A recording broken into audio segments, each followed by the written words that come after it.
Bismillahirrahmanirrahim. Assalamualaikum warahmatullahi wabarakatuh.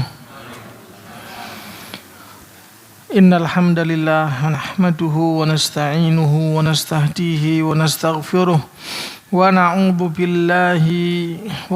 billahi min syururi anfusina wa min sayyiati a'malina may yahdihillahu fala mudilla lahu wa may yudlilhu fala hadiyalah. Asyhadu an la ilaha illallah wa asyhadu anna Muhammadan abduhu wa rasuluhu wa ba'd. Allahumma salli wa sallim wa barik ala nabiyyina Muhammad wa ala alihi wa sahbihi wa man tabi'ahum bi ihsanin ila yaumiddin.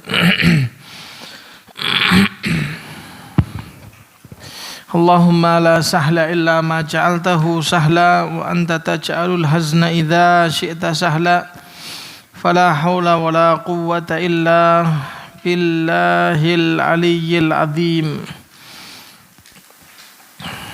Allahumma la sahla illa ma ja'altahu sahla wa anta taj'alul hazna idza syi'ta sahla. Kaum muslimin, bapak-bapak, ibu-ibu, jamaah sekalian yang dimuliakan oleh Allah Subhanahu wa ta'ala, marilah kita memanjatkan segala puji dan syukur kita kepada Allah Ta'ala atas limpahan karunia, limpahan anugerah yang banyak sekali Allah Ta'ala peruntukkan kepada kita, yang mana di antara sekian banyak kebaikan, kenikmatan yang sampai kepada kita, di antaranya adalah masih Allah Ta'ala berikan kita kemudahan untuk bisa hadir di tempat yang berkah ini, untuk saling bertatap muka, duduk bersama, mengkaji perihal keislaman kita, yang tentunya ini semua bukanlah termasuk perihal yang sia-sia, merupakan kebaikan, merupakan keutamaan yang tentunya bisa menjadikan kita mendapatkan derajat yang tinggi di sisi Allah Ta'ala kelak di akhirat, dan juga sebagai modal kita untuk mengarungi kehidupan kita mendapatkan kebahagiaan yang hakiki. Kebahagiaan yang hakiki ini adalah kebaikan yang semestinya kita berbangga diri. Kita dalam keadaan bersyukur hadirnya kita di sini karena Allah Ta'ala, dan Allah Ta'ala lah yang menghendaki kita untuk bisa hadir di tempat ini. Allah Subhanahu wa ta'ala katakan, wa ma tasya'un illa ayyasha Allah, dan bukanlah kalian yang berkehendak, berkeinginan untuk melakukan kebaikan, melakukan ketaatan, akan tetapi illa ayyasha Allah, melainkan Allah Ta'ala lah yang menginginkan kalian agar bisa melakukan ketaatan, kesolehan tersebut. Oleh karenanya kita bila mengerti hal ini, maka kita dapat bersyukur kepada Allah Ta'ala dengan sebaik-baiknya. Berikutnya jamaah yang dimuliakan oleh Allah Subhanahu wa ta'ala, kita salawat dan salam kita ucapkan dan kita limpahkan kepada Nabi kita Muhammad sallallahu alaihi wasallam. Jamaah yang dimuliakan oleh Allah Subhanahu wa taala, kita akan melanjutkan pembahasan kita, kajian dari kitab At-Tauhidul Muyassar, memahami akidah secara praktis, secara ringkas, dan kita sampai kepada pembahasan yang baru, pembahasan mengenai al-kufru bit-taghut. Al-kufru bit-taghut, mengingkari atau kufur kepada taghut, ya. Mungkin sebagian kita baru pertama kali mendengar kata taghut, atau mungkin sebagian kita sudah tidak asing lagi, sudah familiar, cuma tidak tahu artinya dan tidak tahu maksudnya. Ya, dan kita akan membahas, kita akan mengupas apa sih yang dimaksudkan dengan kata taghut ini. Ya, jamaah yang dimuliakan oleh Allah Subhanahu wa taala, kufur terhadap taghut. Sebelum kita memahami hal ini, maka kita harus memahami dengan baik dulu apa sih definisi dari yang namanya taghut, Jadi kata taghut itu dari kata, ya, taghut itu bahasa Arab yang diambil dari serapan kata at-tughyan yang artinya adalah melampaui batas. Artinya apa? Melampaui batas. Jadi segala sesuatu kalau itu melampaui batas, ya, maka bisa dikatakan tughyan. Bisa dikatakan apa? Tughyan. Ya, dalam istilah bahasa Arab. Adapun secara definisi istilah syar'i, maka taghut itu adalah ma tajawaza bihil abdu haddahu min ma'budin au matbu'in au muta'in, yang artinya adalah ma tajawaza bihil abdu haddahu, yang artinya adalah apa saja yang disikapi secara melampaui batas oleh seorang hamba,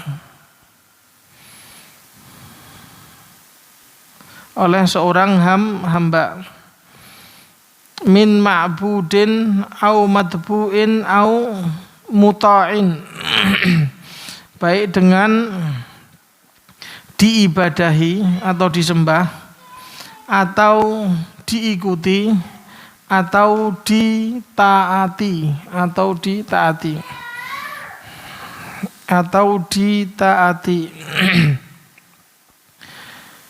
Ya, saya ulangi lagi jamaah yang dimuliakan oleh Allah Subhanahu wa taala.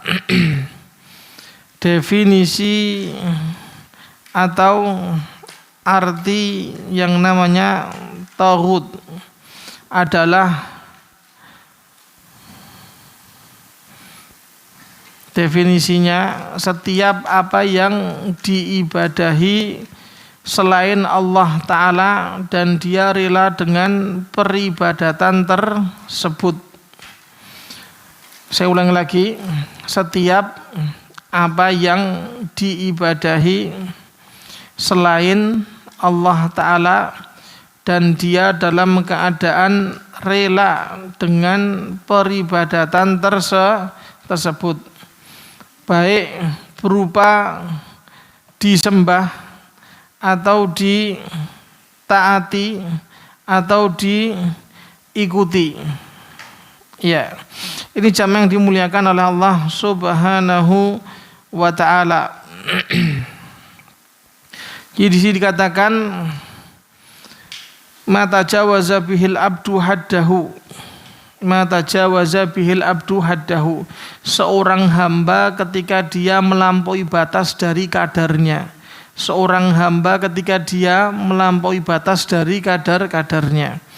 sampai pada level, sampai pada tingkatan ma'bud, dia menyeru untuk beribadah kepada dirinya. Beribadah kepada dirinya yang satu. Au madbu, atau menyuruh untuk mengikuti dirinya. Au muta, atau menyuruh untuk menaati dirinya. Ma tajawaza bihil abdu haddahu, seorang hamba bila melampaui batas sampai pada level tingkatan dia meminta untuk apa? Diibadahi, kan gitu. Sampai dia diibadahi atau diikuti atau ditaati. Ini jamaah yang dimuliakan oleh Allah Subhanahu wa ta'ala. Jadi ada 3 hal. Karena yang namanya seorang hamba tidak boleh dalam keadaan melampaui batas dari yang semestinya. Dari yang semestinya. Ya, dari yang semestinya. Ya, ketika sampai melampaui batas, menyeru kepada orang lain untuk beribadah kepada dirinya, atau mengikuti dirinya, menyeru kepada orang lain untuk mengikuti dirinya, atau muta, ya, menyeru kepada orang lain untuk taat kepadanya, maka ini dikatakan apa? Dikatakan tauhid. Ya. Diibadahi, diikuti dan ditaati. Dan tentunya ini keluar dari norma, keluar dari syariat, keluar dari ketentuan yang semestinya. Ya. Keluar dari syariat Allah. Ya, apakah hal ini terjadi? Apakah hal ini ada? Ada, banyak. Berapa banyak di antara tokoh atau figur atau mungkin orang yang memiliki pengaruh pada suatu kaum yang mana mengkondisikan pengikutnya untuk apa? Untuk mengagungkan dirinya. Untuk apa? Mengagungkan dirinya. Dia tidak bilang langsung diibadahi. Kalau bilang langsung diibadahi ketahuan. Tapi bentuk pengagungan yang melampaui batas, maka itu adalah beribadah. Apa sih maksud beribadah itu? Maksud beribadah itu apa? Ya, kita mengagungkan Allah Ta'ala. Ya, maksud beribadah pengagungan disertai dengan loyalitas atau cinta. Ya, siapa yang menggerakkan kita? Kenapa kok kita sholat? Ya, yang menggerakkan kita adalah apa? Pengagungan dan cinta kita kepada Allah Ta'ala, sehingga kita dengan kesadaran sendiri hadir datang untuk sholat. Ya, nah, yang demikian ini terjadi pada sebagian apa? Sebagian makhluk yang mana menyeru kepada orang lain untuk apa? Untuk beribadah kepada dirinya, mengagungkan dirinya, memberikan kecintaan kepada dirinya lebih dari segalanya, atau menyeru untuk apa? Agar diikuti. Ya, diikuti. Tidak boleh banyak tanya. Ya, dengan dasar apa yang dilakukan pasti benar. Au muta, ditaati. Ini jamaah yang dimuliakan oleh Allah Subhanahu wa ta'ala. Jadi segala sesuatu yang mana seorang hamba itu melampaui batas pada dirinya, baik berupa sesuatu yang diibadahi atau diikuti atau ditaati, maka ini dikatakan bahwasanya dirinya adalah tauhid. Adalah apa? tauhid. Ya. Dan sebenarnya ya kita memang dituntut untuk bersikap kufur atau mengingkari kepada tauhid. Ya, sebagaimana yang Allah Ta'ala sampaikan dalam surat An-Nahl ayat 36. Walaqad ba'atsna fi kulli ummatir rasula, dan sungguh telah kami telah utus fi kulli ummatin, pada setiap umat itu rasulan, seorang rasul. Ya, apa tugasnya seorang rasul tadi yang Allah Ta'ala utus? Tugasnya adalah ani abudullah wajtanibut taghut. Tugasnya, misinya jelas, yaitu adalah mengajak, menyeru beribadah kepada Allah Ta'ala saja, dan menjauhi, meninggalkan tauhid, ya, menjauhi, meninggalkan tauhid. Ya. Dan yang namanya tauhid itu segala sesuatu yang diibadahi selain Allah Ta'ala, yang diikuti dan ditaati kepada selain Allah Ta'ala. Itu adalah apa? Tauhid. Ya. Manakala ibadah ini ditujukan kepada selain Allah Ta'ala dan apa? Dan peribadatan tersebut, manakala ibadah ini ditujukan kepada selain Allah Ta'ala dan yang diibadahi tadi dalam keadaan ridha, maka dikatakan apa? Tauhid. Nanti insyaallah Ta'ala akan kita jelaskan.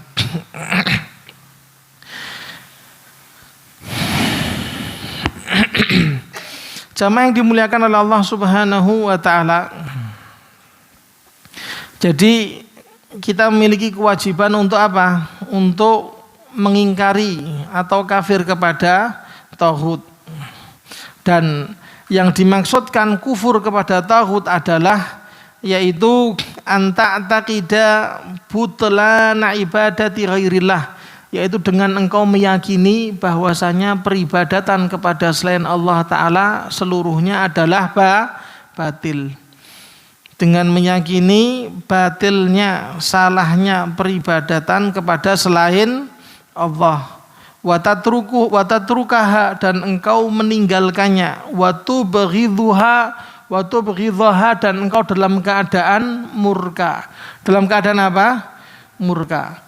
Ya, jadi sikap kita kepada peribadatan kepada selain Allah Ta'ala adalah kita meyakini, itu satu. Kita meyakini, itu satu. Yang kedua, kita meninggalkan, menjauhi.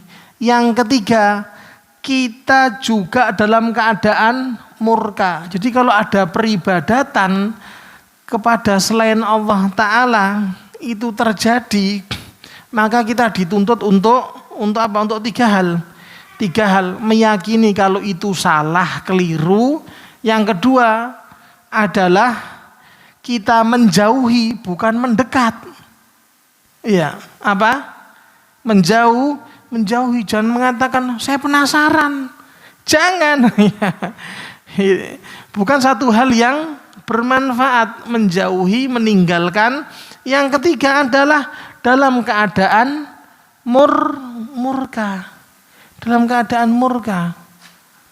Makanya ya, kalau tidak memahami hal ini apa yang terjadi? Ya, kita jumpai sebagaimana kebanyakan kaum muslimin tadi.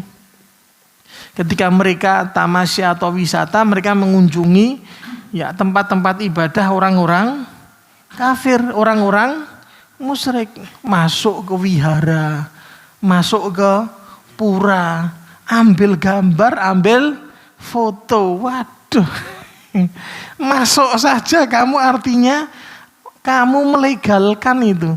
Kamu masuk itu artinya kamu melegalkan. Kamu secara tidak langsung mengatakan ini hal yang apa? hal yang benar. Tidak ada, dalil itu adalah sesuatu yang apa? Yang harus kita yakini kalau itu adalah keliru, salah, dan kita harus menjauhi dan kita harus murka. Nah, kalau sudah masuk gitu bukan murka lagi, termasuk datang ke Candi Borobudur, Candi Prambanan, itu jangan. Itu tempat ibadahnya orang musyrik pokoknya, mau Hindu mau Buddha, yang penting yang nyembah Pak. Iya. Enggak boleh candi-candi atau apa, jangan. Memang ya ini konsekuensi Islam demikian. Iya. Kayak enggak ada tempat wisata lain. Iya, cari dong yang lebih menarik kan gitu. Ini hal yang fatal, ternyata menodai akidah keyakinan kita. Iya, kayaknya.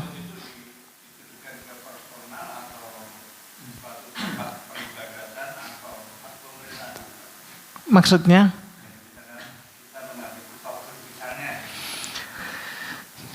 Jadi tauhid itu tokohnya yang menyeru.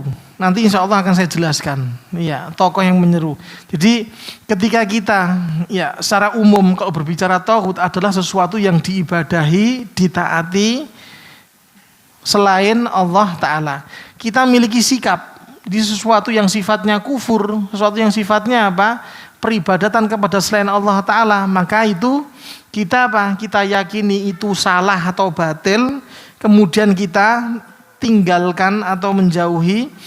Kemudian yang ketiga apa? Kita membenci atau murka.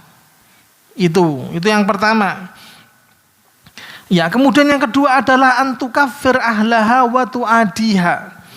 Yang kemudian yang kedua adalah kita menganggap atau meyakini atau ya kita mengkafirkan, kan gitu. Mengkafirkan siapa? Mengkafirkan ya artinya meyakini bahwasanya apa? Bahwasanya orang yang memberikan peribadatan, menujukan peribadatan tadi kepada selain Allah Ta'ala adalah kafir. Dan kita dalam keadaan memusuhinya. Artinya tidak ada kecintaan sama sekali. Jelas ya? Ya, maksudnya memusuhi di sini adalah tidak sedikit pun memberikan kecintaan. Bukan kemudian berbuat atau bersikap permusuhan. Jelas ya? Itu jamaah yang dimuliakan oleh Allah Subhanahu wa Ta'ala. Sekarang kita pengen tahu tauhid itu siapa sih? Ya. Kan tadi kan dikatakan itu ya min ma'bud yang diibadahi, atau matbu atau yang diikuti, atau muta yang ditaati. Ya. Kita katakan ru'usut tawaghid, ya, tokoh atau bahasanya apa? Iya, tokoh atau tokoh atau mungkin gembongnya dedengkotnya atau pembesarnya itu ada lima. Ada lima. Yang pertama adalah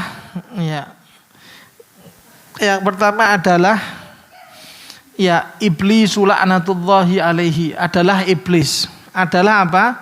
Iblis, karena iblis itu menyeru untuk beribadah kepada selain Allah Ta'ala, itu iblis. Ya, kemudian yang kedua adalah man ubida min dunillahi wa huwa radhin, adalah seseorang yang diibadahi kepada selain Allah Ta'ala, kan gitu. Seorang yang diibadahi selain Allah Ta'ala dan dia dalam keadaan menerima, dalam keadaan apa? Ridha. Ya, seorang yang diibadahi selain Allah Ta'ala dan dia dalam keadaan rela dengan peribadatan tersebut. Contohnya, tak kasih contoh. Saya kasih contoh. Ya, seperti Syekh Abdul Qadir Al-Jailani. Ya, Syekh Abdul Qadir Al-Jailani ini adalah satu tokoh yang sebenarnya di atas sunnah. Di atas apa? Sunnah. Artinya dia adalah orang yang bergelut dengan petunjuk Nabi Muhammad sallallahu alaihi wasallam, menyeru kepada tauhid, mengajarkan kepada jalan yang lurus. Akan tetapi ya, entah itu generasi setelahnya kan gitu, kemudian dalam keadaan tertipu, yang pada akhirnya Syekh Abdul Qadir Al-Jailani ini meninggal. Kemudian apa yang terjadi? Makam atau kuburnya disakralkan, diibadahi. Nah, kita bisa memastikan bahwasanya Syekh Abdul Qadir Al-Jailani ini dalam keadaan tidak menerima. Ya, maka tidak masuk ke dalam pembahasan ini. Yang jadi pembahasan ini adalah orang yang memang menyeru agar apa? Orang lain beribadah kepada dirinya. Orang yang disembah selain Allah Ta'ala sedang dia dalam keadaan ridho. Atau mungkin berpesan, kan gitu. Mengkondisikan supaya mengagungkan dirinya dan berpesan ketika dia nantinya wafat supaya orang-orang datang ke makamnya untuk ziarah kepadanya. Nah, ada ndak? Akeh. Banyak sekali. Ya, ketika dia menyeru orang lain untuk mengagungkan dirinya, kan gitu. Maka ini juga termasuk tauhid, kan gitu. Jelas ya. Ini yang kedua. Kemudian yang ketiga adalah manda'an nas ila ibadati nafsihi. Yang ketiga adalah dia menyeru kepada orang lain untuk beribadah kepada dirinya. Ya. Menyeru orang lain untuk apa? Untuk beribadah kepada dirinya. Ya. Ini jamaah yang dimuliakan oleh Allah Subhanahu wa ta'ala. Tadi yang pertama apa tadi? Yang pertama adalah iblis. Kan gitu. Yang kedua adalah yang diibadahi dan dia diibadahi. Jadi orang lain mengagungkan, kan gitu. Dan dia dalam keadaan tidak ridho. Contohnya apa? Contohnya ya para nabi, para rasul. Kita tahu makamnya para nabi, makamnya para rasul. Apa yang terjadi? Apa yang terjadi pada makam-makam tersebut? Diberi hiasan, diberi cahaya, kemudian apa? Orang-orang berbondong-bondong datang ke situ. Ya, yang pada ujungnya adalah melakukan ritual ibadah di sana.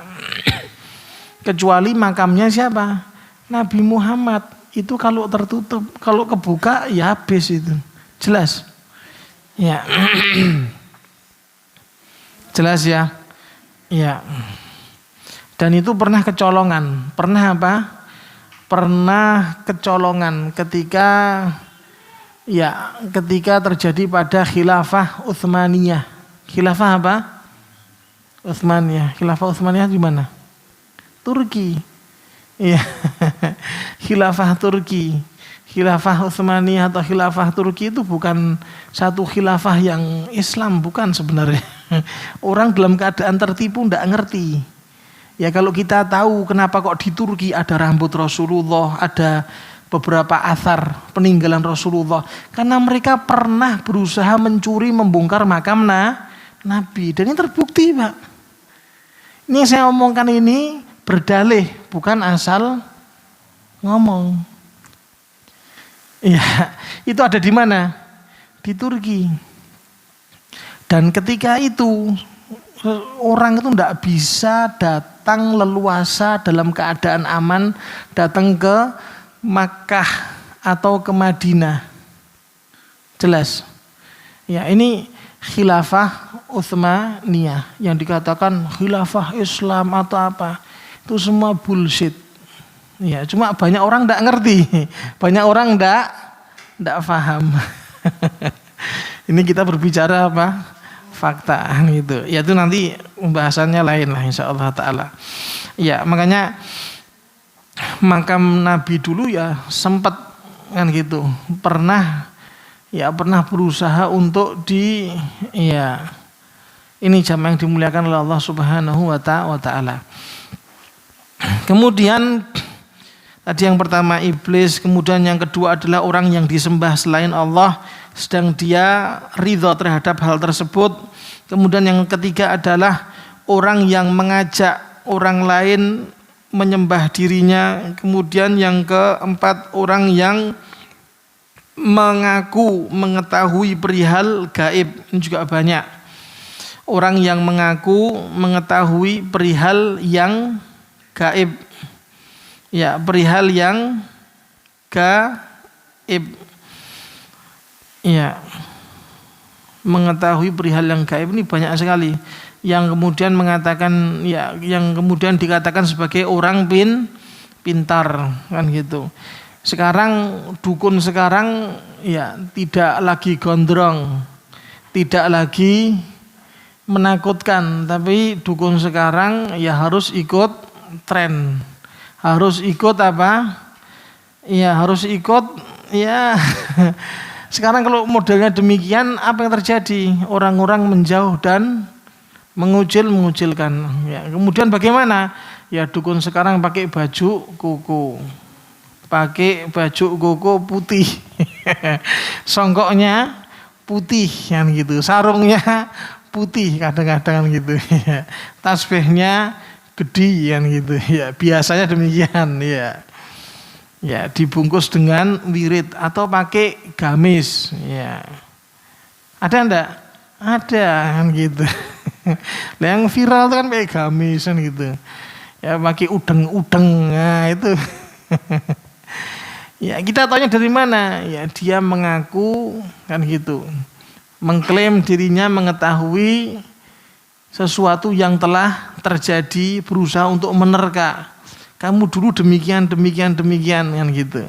Atau mungkin ya dia berusaha untuk meramal, itu termasuk tauhid. Karena yang namanya dunia ramal, perbintangan itu tidak boleh. Satu hal yang sifatnya apa? Murka. Kamu bintangnya apa? Ini tidak boleh. Orang Islam tidak boleh meyakini demikian. Ini kan di apa namanya? Tidak tahu, ini anak muda sekarang tidak tahu. Kalau anak muda dulu demikian. Kalau sekarang mungkin ya kurang lebih sama. Ada bintang apa itu? Enggak, ada bintang apa? Scorpio, ada bintang apa namanya? Apa itu? Itu hal yang bisa apa? Memperkeruh dan merusak akidah kita. Itu semua ramalan, semua tidak terbukti dan tidak boleh diyakini. Dan kalau membenarkan itu artinya apa? Akidahnya terancam. Ya. Kemudian yang kelima adalah waman hakama bi ghairi ma anzalallah. Adalah seorang hakim yang memutuskan perkara kan gitu. Seorang hakim yang memutuskan perkara dengan hukum selain Allah Ta'ala. Ini jamaah yang dimuliakan oleh Allah Subhanahu wa Ta'ala, hubungannya dengan tauhid. Nanti insyaallah Ta'ala akan kita lanjutkan setelah adzan. Setelah apa? Adzan.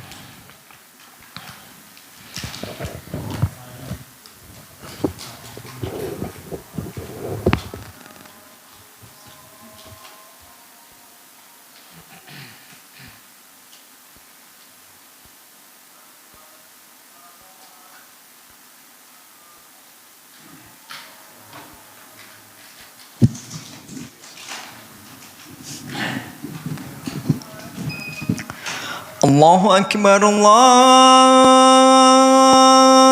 Akbar. Allahu Akbar, Allahu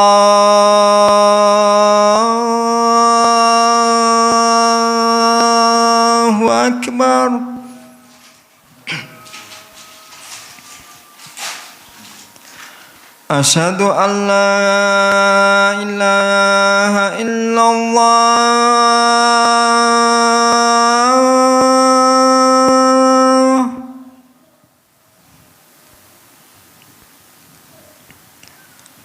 أشهد أن لا إله إلا الله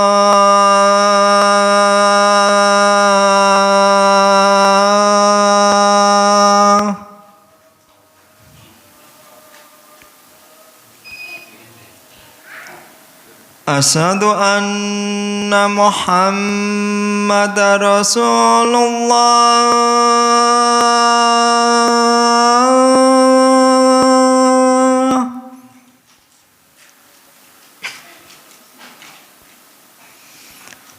أشهد أن محمد رسول الله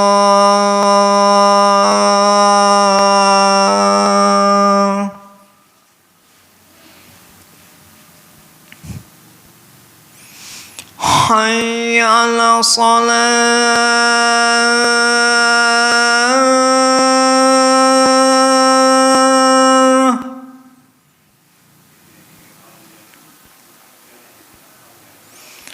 حي على الصلاة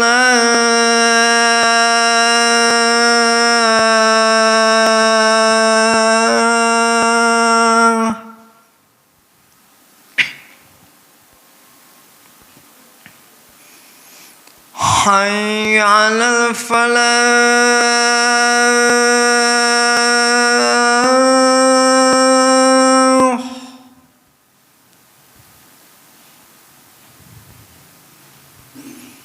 حي على الفلاح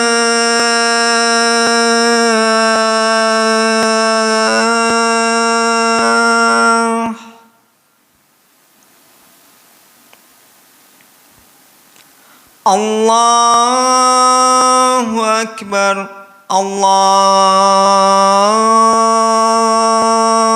أكبر لا إله إلا الله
Kaum muslimin, bapak-bapak, ibu-ibu, jamaah yang dimuliakan oleh Allah Subhanahu wa taala. Kita akan sedikit melanjutkan tadi pada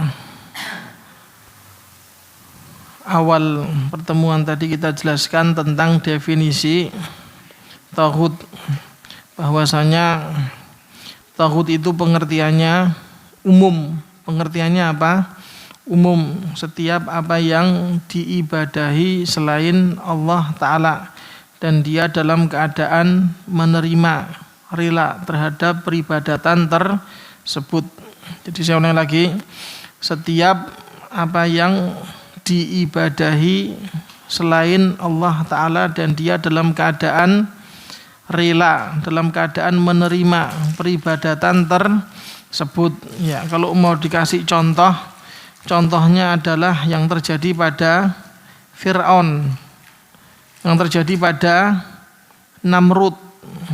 Ya, kalau contohnya ya ada Fir'aun, ada juga siapa? Namrud, yang mana keduanya di masa Nabi siapa? Nabi siapa? Musa alaihi salam. Itu sekedar contohnya saja. Ada Fir'aun, ada juga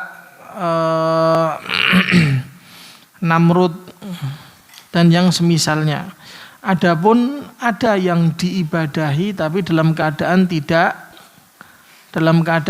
menerima. Contohnya apa? Isa alaihi salam. Nabi Isa diibadahi, tapi apakah Nabi Isa menerima peribadatan tersebut? Apakah Nabi Isa menerima dan dalam keadaan ridha? Jawabnya tidak. Juga contohnya Uzair. Uzair ini di masa Nabi siapa? Uzair yang dikatakan Uzair ini adalah anak Allah. Ya. Uzairu binullah kata orang-orang Yahudi. Ini masa setelah kenabian Nabi Isa. Jadi Nabi Musa. Jadi Nabi Musa alaihi salam wafat. Kemudian muncul siapa? Uzair. Muncul yang namanya siapa? Uzair. Nah, Uzair ini ya Allah Ta'ala berikan keistimewaan bisa menghafal Taurat dengan baik.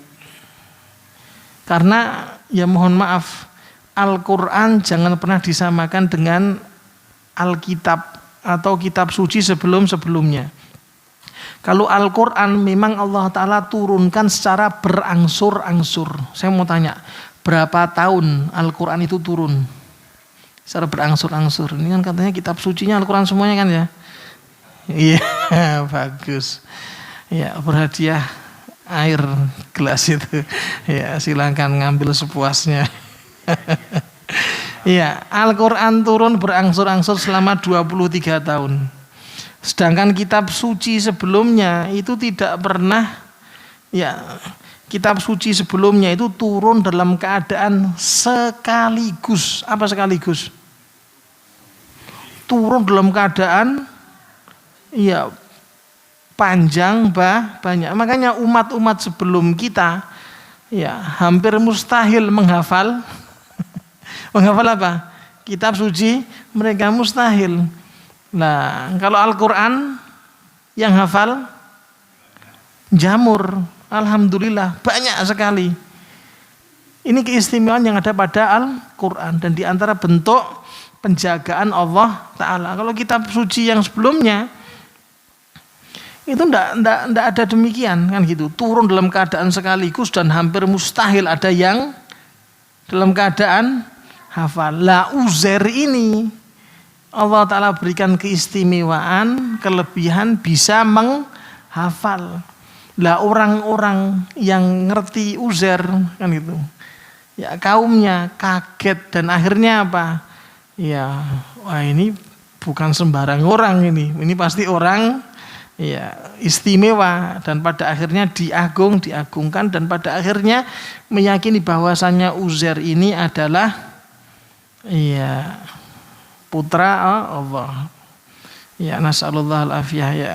Ini ya demikian singkat ceritanya. Nah, Uzair dalam keadaan apa? Dalam keadaan tidak ridha. Termasuk juga yang namanya Isa. Ini contoh gampangannya demikian. Dan kita katakan yang namanya tauhid itu banyak. Intinya menyeru kepada peribadatan kepada selain Allah Ta'ala. Entah itu menyeru kepada peribadatan kepada dirinya atau kepada siapapun selain Allah Ta'ala. Dan dedengkotnya ya, dan pembesarnya itu 5. Ada iblis, ada setiap orang yang diibadahi dalam keadaan menerima, ada yang menyeru orang lain untuk beribadah kepada dirinya. Ya, ada yang mengaku sesuatu yang sifatnya gaib dan juga yang terakhir seseorang yang apa? Yang memutuskan perkara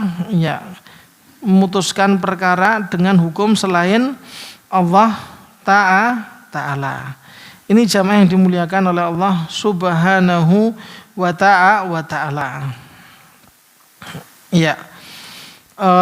gambarannya demikian. Barangkali ada pertanyaan ya kita persilahkan.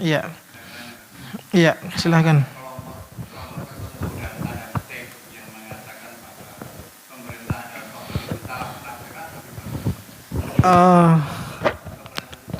Apakah salah penafsiran? Ya jelas salah penafsiran. Kalau kita katakan pemerintahan kita yang ada ini taghut, ini salah besar karena pemerintahan kita itu dalam keadaan jahil, dalam keadaan bodoh, dalam keadaan tidak mengerti, memahami dalil. Ya, dikatakan taghut itu kalau dia menghalalkan apa yang Allah Ta'ala haramkan, mengharamkan apa yang Allah Ta'ala halalkan dan berhukum kepada selain Allah Ta'ala. Jadi ini juga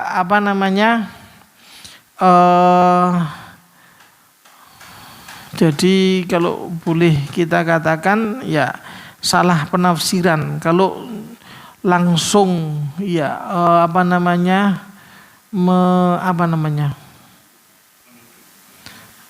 menvonis ya, kalau menvonis pemerintahan kita pemerintahan taghut itu ya keliru, salah karena yang berhukum kepada selain Allah Ta'ala dalam keadaan jahil, mereka adalah orang-orang yang terjatuh dalam dosa besar, kan gitu. Berbeda halnya kalau dalam keadaan ngerti dan meyakini bahwasanya ini ya umumnya jahil, umumnya dalam keadaan jahil, demikian. Iya, demikian. Allahu a'lam. Ya, kita juga mendapati hal tersebut dan dampaknya itu justru ya dampaknya berbahaya. Apa yang terjadi? Yang terjadi menganggap pemerintahan ini taghut, kemudian instansi yang kemudian ya menginduk kepada pemerintahan kemudian dikatakan juga taghut, akhirnya apa? Polisi taghut semua itu. Ya, jelas ini gagal faham. Pak polisi, polisi bukan taghut polisi.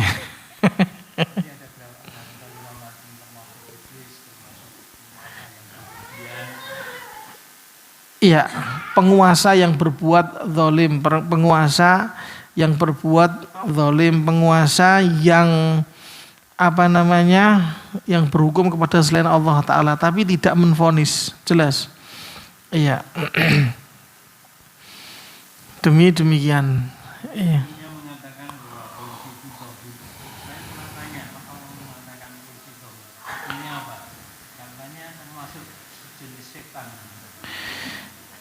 Iya, apakah Pak polisi sama seperti pocong atau gimana? Iya. Iya.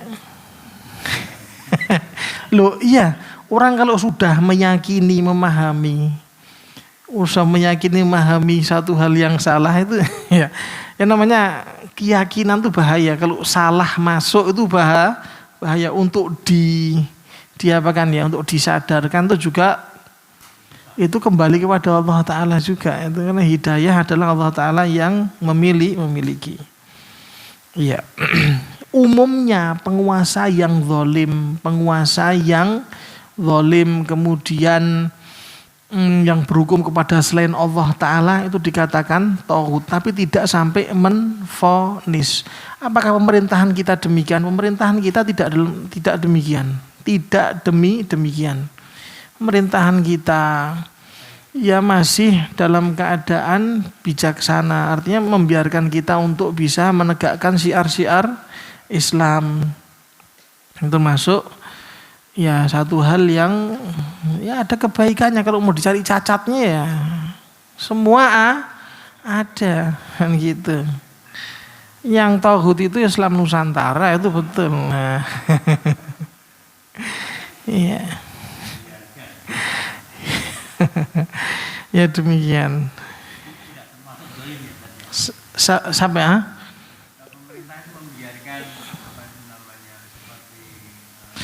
Enggak, pemerintahan kita jahil. Pemerintahan kita tidak punya power, dalam keadaan jahil, dalam keadaan ya pemerintahan kita ya.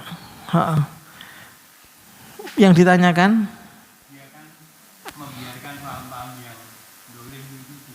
karena semuanya ada kepentingan. Semuanya ada kepentingan. Jadi pemerintahan kita yang duduk di legislatif semuanya memiliki kepentingan. Jadi bukan murni karena Allah. Jangan pernah mengharapkan suatu hukum sistem yang baik kecuali dengan syariat Islam. Selain syariat Islam itu ada kepentingan, jelas. Buktinya ya jelas kita tahu lah kan gitu. Di antaranya khilafah. Di antara sistem pemerintahan yang dibenarkan itu sistem ya khilafah dan kerajaan. Dan apa? Kerajaan. Jadi kerajaan itu dibenarkan. Di dalam Islam diakui. Diakui. Ya secara tidak langsung diakui. Demikian.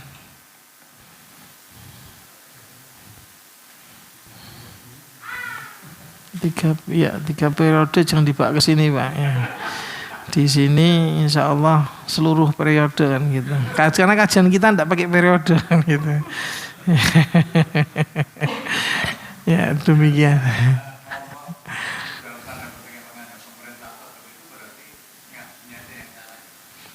Iya, karena gini, dalil yang ada itu belum tentu relevan, belum tentu sesuai dengan apa yang dia yakini. Makanya apa? Memahami dalil sesuai dengan pemahaman pendahulu kita dari kalangan sahabat radhiyallahu taala anhum. Iya. Apakah Rasulullah Shallallahu Alaihi Wasallam dan juga para sahabatnya radhiyallahu taala anhum mengajarkan untuk memberontak,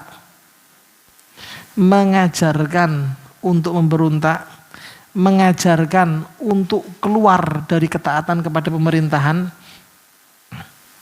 mengajarkan untuk provokasi? Lu saya tanya, yang ngaku Islam ini, ya sudah, berarti selesai.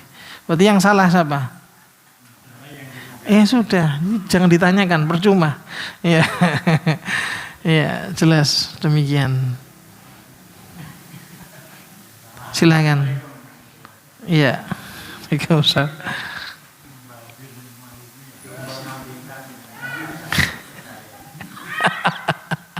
Iya. Iya. Iya. Banyak lembaga kemudian lembaga motivasi memberi keyakinan bahwa minuman ini minuman kebaikan. Jadi kalau kamu percaya, kamu letakkan minuman ini di sebelah kanan, waktu keluar kamu pegang dan minuman. Iya. Ada yang demikian Pak? Ada banyak sekali lembaga motivasi ya.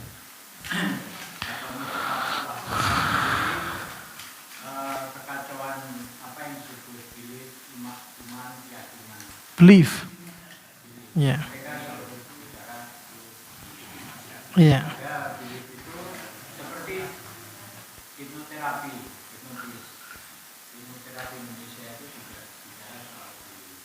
Saya pada waktu mereka menghipnotis seseorang, Anda percaya saya sebenarnya itu bisa dibawa ke akal. Iya. Ini yang banyak tidak dibahas yang saya sama Iya. kita. Iya. Karena Ustadz bukan motivator. Iya, kita motivatornya ada Al-Quran kan gitu. Kalau mereka motivatornya cuma sekedar bullshit, omong kosong kan gitu. Yang memang ya mohon maaf artinya ya omongan-omongan semua sebetulnya ya pembualan. Artinya gini, tidak ada bobotnya sedikit pun. Karena ya, sebetulnya kita itu punya satu hal yang bisa menggerakkan kita lebih, apa? Al-Quran. Sudah selesai. Iya, bisa difahami.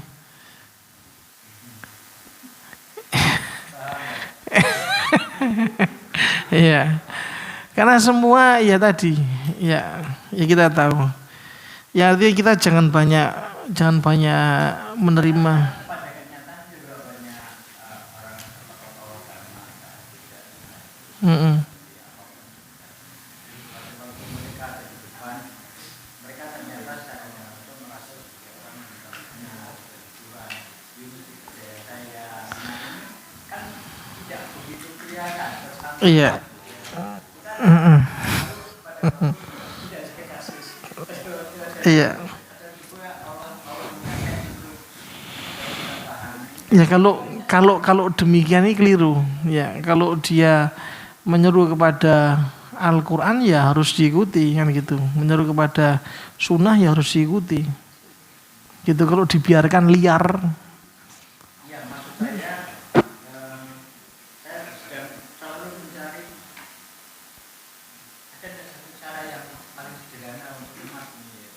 Apa itu sederhana? Tidak ada yang sederhana, semuanya butuh. Iya. Iya, nanti insya Allah kita lanjutkan lagi insya Allah. Barakallahu fikum ya. Ya kita cukupkan dulu. Ya mudah-mudahan apa yang kita sampaikan pada malam hari ini bermanfaat.